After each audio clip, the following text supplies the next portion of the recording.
Hola amigos, un verdadero gusto saludarlos una ocasión más. En esta oportunidad, en este video, vamos a abordar las fases de una auditoría de estados financieros.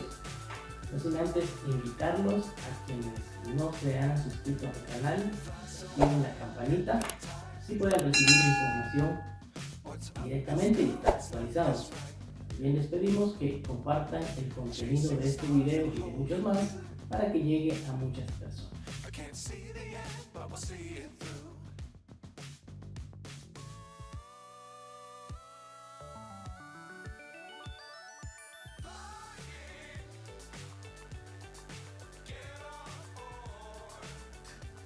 Cuando hablamos de una auditoría de estados financieros, tenemos que referirnos a que la misma debe realizarse de conformidad a normas internacionales de auditoría.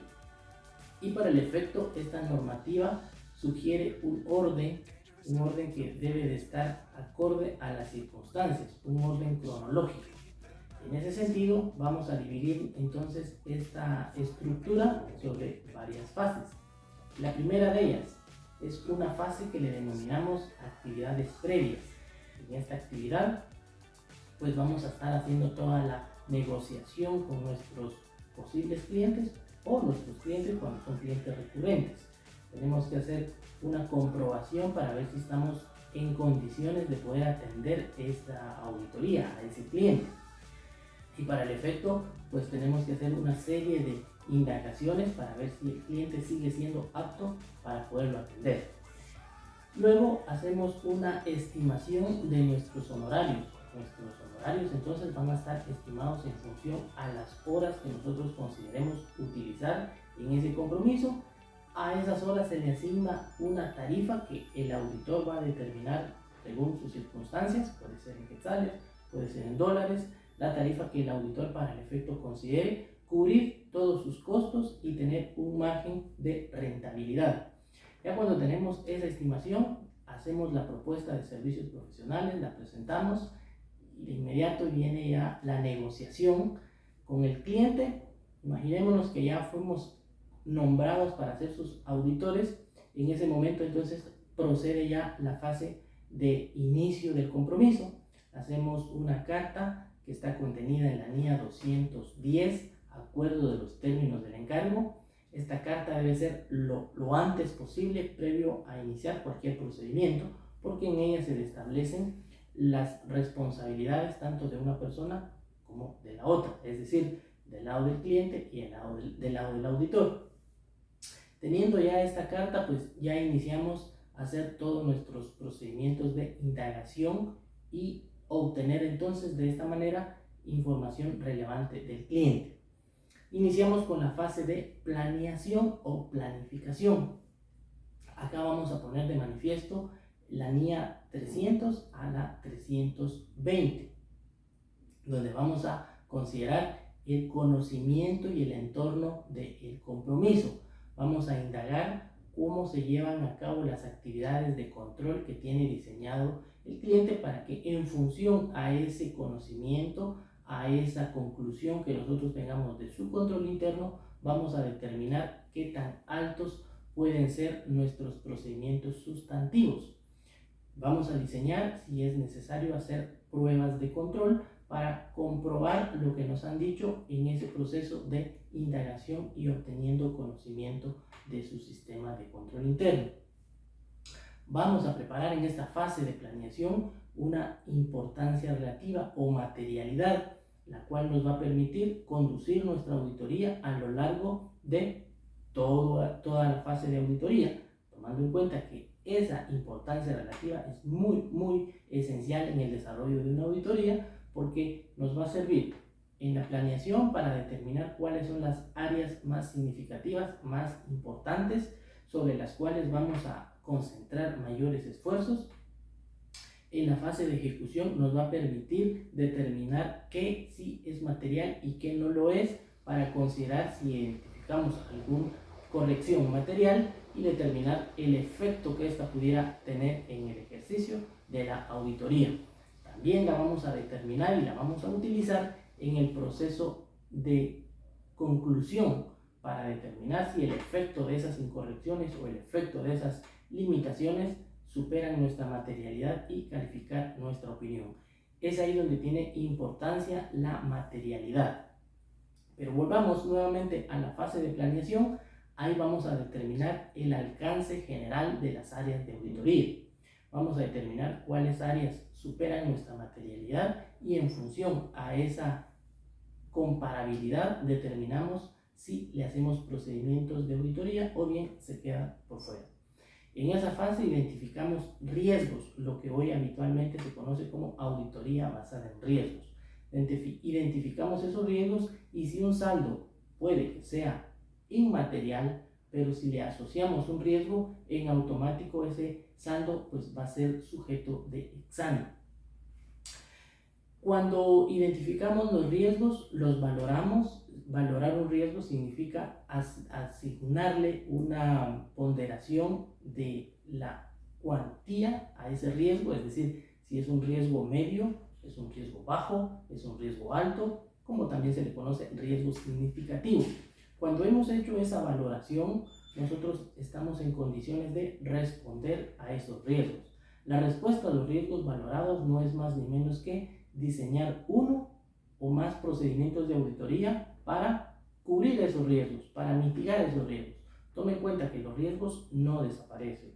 Los riesgos siempre van a permanecer. Lo que sí podemos hacer es diseñar procedimientos de auditoría para mitigarlos, para gestionarlos o administrarlos, como usted quiera denominarlos.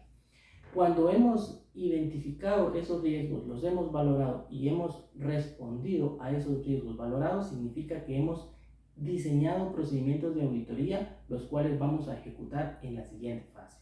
Entonces tenemos que ser muy cuidadosos en esta fase porque aquí vamos a diseñar todo el plan de trabajo, qué tipos de procedimientos vamos a hacer o tipos de pruebas, en qué momento vamos a realizar las pruebas y todo lo necesario a nuestro alcance.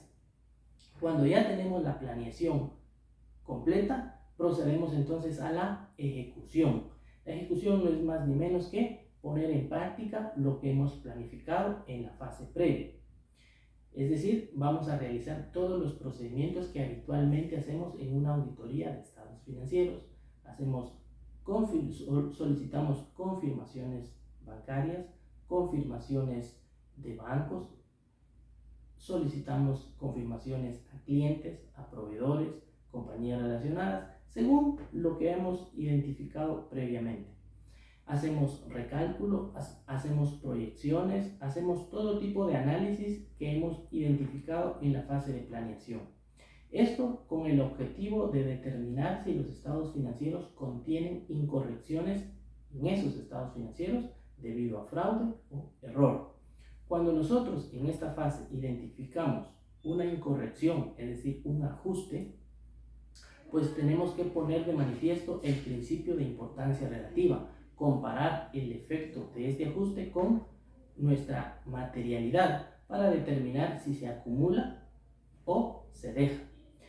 Tenemos que considerar si hay alguna limitación en nuestro alcance que pudiera tener un efecto en nuestra opinión.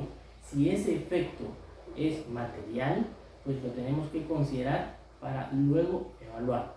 Ya cuando hemos obtenido toda la evidencia de auditoría, hemos realizado pruebas para las áreas de los estados financieros, las áreas generales de auditoría. Estas áreas generales de auditoría son aquellos procedimientos obligatorios que las normas de auditoría requieren, como eventos subsecuentes, análisis de negocio en marcha, realizar lecturas de actas, obtener manifestaciones escritas, por decir algún ejemplo. Estas áreas son generales porque ahí no hay un importe al cual nosotros podamos asociar. Simplemente tenemos que hacer el procedimiento de forma obligatoria.